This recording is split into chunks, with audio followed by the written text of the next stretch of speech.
Oke, halo teman-teman semuanya. Ini bukan konten nandain apa sih, tapi kita akan bahas kenapa kita takut banget sama partai kiri. Padahal mungkin kita butuh partai kiri. Kita akan mulai pembahasan ini dengan cerita dari Romo Frans Magnus Suseno yang bukunya itu disita. Bukan dia yang disita, tapi ada seorang, jadi polisi itu kayak nangkep sekumpulan mahasiswa anarko. Lalu buku-buku dijadikan barang bukti. Salah satu barang buktinya adalah bukunya Frans Magnus Suseno yang judulnya adalah Pemikiran Karl Marx. Aku belum punya bukunya, belum baca, tapi aku dikasih spoiler sama teman aku namanya Alia Putri, salah satu buku Instagram juga yang udah baca buku itu untuk keperluan kuliahnya. Dan isinya tuh bahkan bukan pemikiran Karl Marx murni, lebih tepatnya buku itu adalah kritik terhadap pemikiran-pemikiran Karl Marx. Jadi buku itu justru kebalikannya nilai-nilai sosialis atau komunisme gitu loh. Jadi aku mau start dari peristiwa itu. Lalu di saat yang bersamaan, di beberapa minggu terakhir ini, di FYP itu muncul potongan obrolannya Frans Magnus Suseno bersama dengan Pak Gita Wirjawan, yang dia bilang bahwa kita tuh butuh partai kiri. Idenya seperti ini. Kita tahu ya, dengan demo 17/8 kemarin yang kita protes, kenapa sih DPR kita kaya banget nih, gaji mereka gede banget, yang to be fair teman-teman, gaji mereka lebih daripada yang terlapor di media sosial gitu kan. Kalau di media sosial kan kayak 100 jutaan gitu gaji mereka. Kalian hitung aja gaya hidup mereka nggak mungkin 100 juta. Entah itu legal atau ilegal, tapi nggak mungkin 100 juta per bulan. Pasti lebih. Pasti ya lebih lah, berapa kali lipatnya. Nggak mungkin cuma 100 juta, karena nggak mungkin aja itu.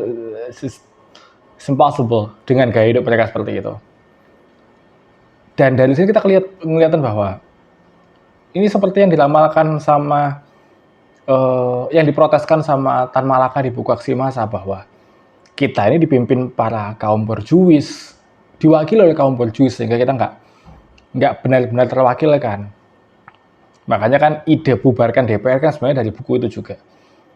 Bubarkan perwakilan rakyat yang tidak mewakili rakyat ini. Nah, idenya Frans Magnus Suseno adalah kita butuh partai yang isinya bukan orang-orang borjuis, yang isinya benar-benar kaum buruh, guru honorer, petani, kaum-kaum miskin. Nah dulu ada partai seperti itu, yang mana logonya aja sudah Palu dan Arit, itu kan artinya kelas pekerja ya. Palu kaum buruh, Arit petani, buruh tani. Nah, sekarang partai itu di-abolish oleh pemerintah atau dihilangkan, dilarang peredarannya bahkan sejak tahun 65.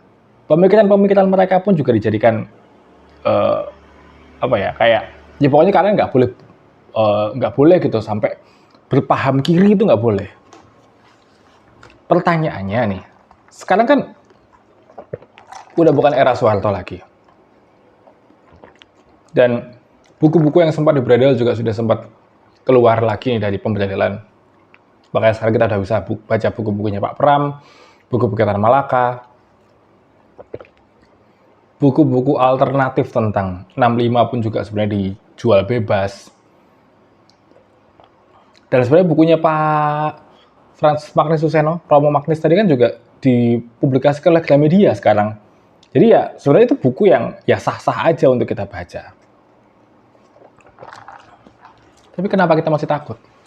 Kenapa banyak masyarakat yang masih kayak, oh ini kiri itu jahat gitu. Ada banyak cara propaganda pemerintah tahun 65 dan seterusnya. Tapi setelah aku baca buku ini, judulnya Kekerasan Budaya Pasca 1965, kayaknya ada satu propaganda yang cukup berperan, bahkan mungkin yang paling penting ya, selain dari tentu saja dengan pendidikan, dengan berita-berita ya kan. Tapi satu hal yang menjadi ikon propaganda pemerintah tentu saja adalah film Pengkhianatan 30S PKI. Nah, kita akan lihat efek dari film itu terhadap persepsi kita tentang PKI sekarang. Dan nanti di akhir kita akan bahas, benar nggak sih katanya Pak Frans Magnus Suseno, kita perlu nggak sih partai kiri?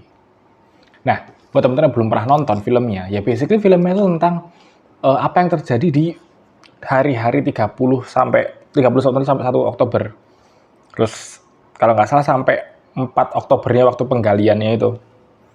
Nah, eh, di sini diceritakan bagaimana PKI itu sudah merencanakan dari lama untuk membunuh Dewan Jenderal. Nah, lalu nanti di akhirnya TNI dipimpin oleh Jenderal Soeharto inilah yang menyelamatkan Indonesia dari percobaan kup oleh PKI. Kurang lebih seperti itu plot filmnya. Simple, tapi adegannya banyak yang berdarah-darah dan banyak eksposisi politikalnya. Jeniusnya film ini adalah mereka tuh mengawali atau selalu mengasosiasikan PKI dengan kekerasan, dengan orang-orang barbar, dengan orang-orang yang benar-benar ingin mengubah Pancasila menjadi komunis seperti Soviet gitu.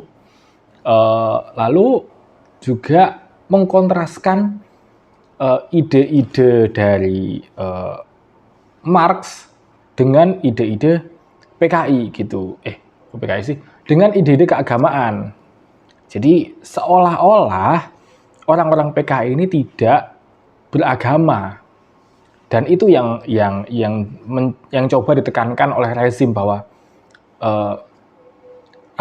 orang-orang PKI ini tidak punya agama sehingga mereka melakukan hal-hal barbar seperti ini. Nah itu. Dan yang dipotret di awal adalah peristiwa Kanigoro. PKI di framing sebagai orang-orang yang tidak beragama. Nah ini aku bacain salah satu kutipan dari sebuah cerpen yang juga terbit di era Orde Baru untuk menjustifikasi kenapa PKI itu tidak beragama. Kutipannya kayak gini. Seorang Islam sejati akan menuntut dirinya sebagai hamba Tuhan yang tunduk dan patuh. Sebaliknya, Marxis yang konsekuen antara lain akan menuntut dirinya menjadi seorang ateis. Nah, lalu bagaimana mempraktikannya? Ia harus percaya Tuhan, tapi ia juga harus ateis. Nah, di sini mereka mau ngasih tahu bahwa nggak mungkin ada orang yang beragama tapi Marxis. Marxis sendiri itu harus ateis. Nah, gitu. Apakah Marxis itu harus ateis, teman-teman? Di nilai-nilai keagamaan pun sebenarnya kita juga nggak bisa lepas dari nilai-nilai komunisme. Kalau kita balik ke definisi komunisme dari bukunya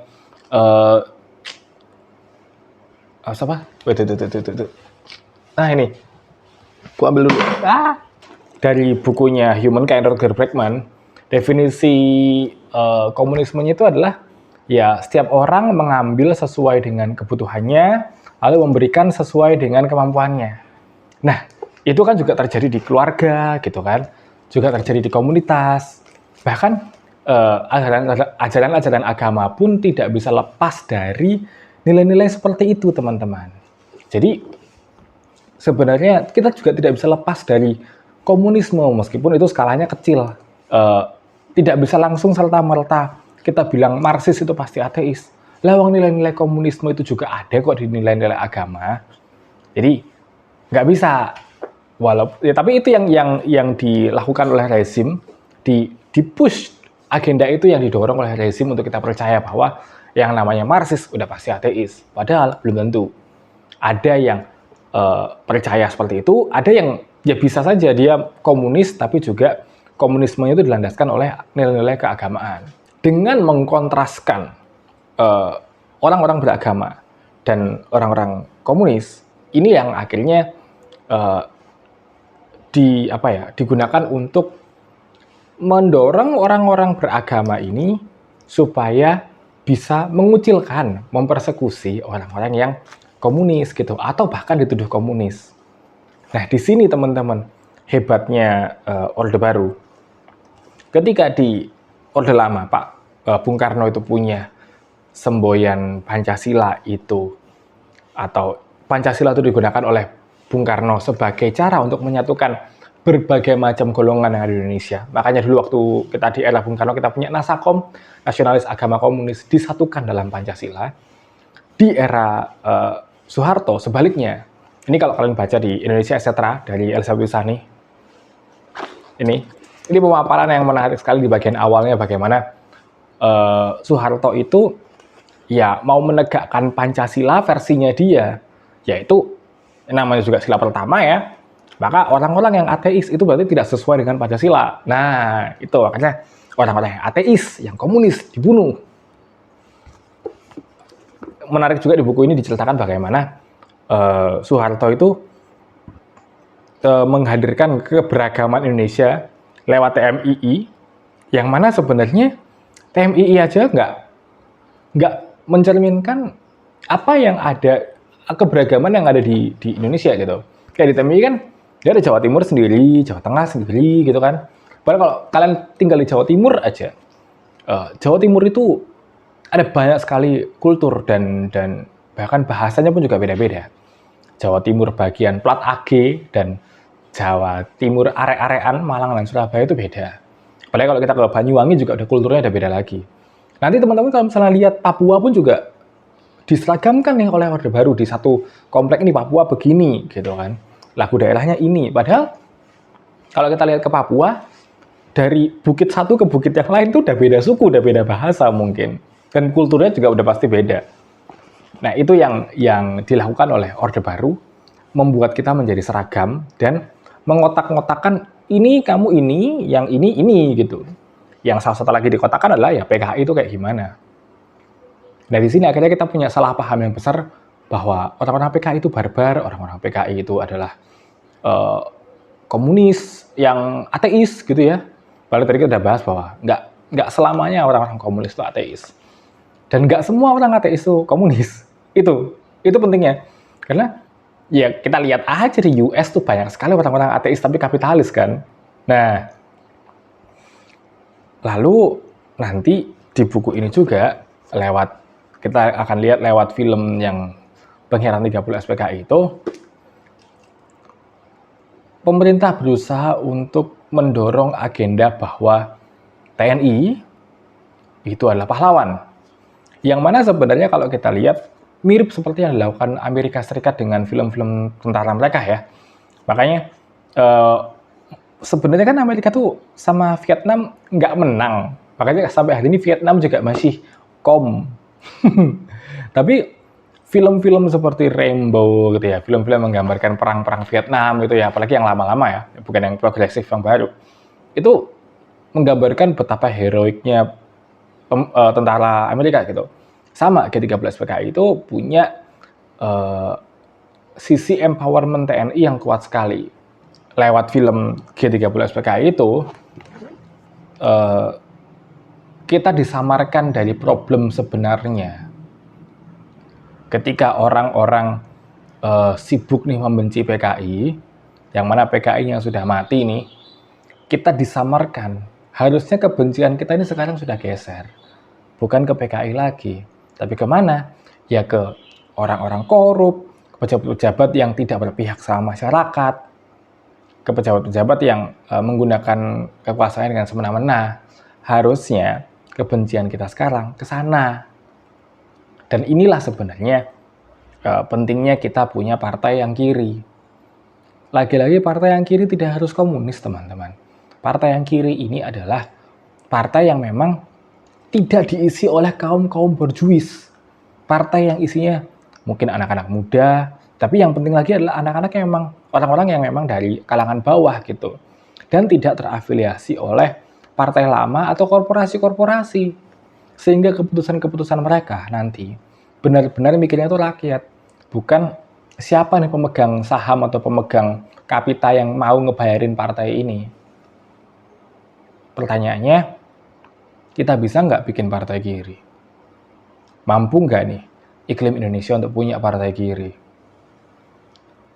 Ada beberapa orang yang kayak Ferry misalnya ya, punya inisiatif dulu mau bikin partai. Tapi aku dengar sih kayaknya udah nggak mau bikin partai lagi ya. Padahal aku rasa penting punya partai baru. Kalau Panji kan bilangnya, ya ngapain kita punya partai baru toh? Lama-lama juga partai baru akan jadi partai lama. Iya, karena partai baru ini terkontaminasi oleh partai yang lama. Nah, ketika kita bikin partai baru, harusnya memang kita menjaga independensi partai ini supaya nggak terpengaruh dengan pebisnis-pebisnis lama, pemain-pemain lama, dan juga politisi-politisi lama. Harus selalu menjaga kemurniannya. dan keeksklusivitasannya. Kayak prediksiku ya, punya partai kiri itu susah. Susahnya adalah, ya namanya juga bukan orang-orang borjuis ya. Jadi pembiayaan untuk masuk politik itu kan mahal ya, butuh biaya. Rasanya tidak mungkin punya atau terlibat dalam politik aktif kalau kamu emang nggak punya kapita, kalau kamu tidak menjalin relasi dengan orang-orang yang punya kapita, dengan pengusaha-pengusaha, dengan orang-orang borjuis ini. Dan kamu tuh akan sendirian kalau misalnya kamu menjadi partai yang independen gitu ya, tidak berkoalisi sama sekali dengan orang-orang lama, kamu akan sendirian. Mungkin kamu akan kalah suara.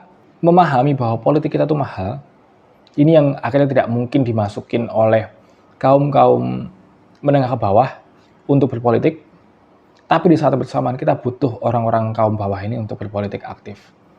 Ini yang berusaha dikaburkan oleh pemerintah lewat propaganda-propaganda, sehingga kita mikirnya sekarang kayak gimana kita harus membasmi komunis ya, padahal komunisnya udah mati, koruptornya yang belum mati. Kita justru butuh orang-orang yang miskin dan kiri ini yang mungkin bisa menyelamatkan kita dari kekuasaan-kekuasaan orang-orang borjuis tadi. Kurang lebih gitu teman-teman. Terima kasih sudah mendengarkan.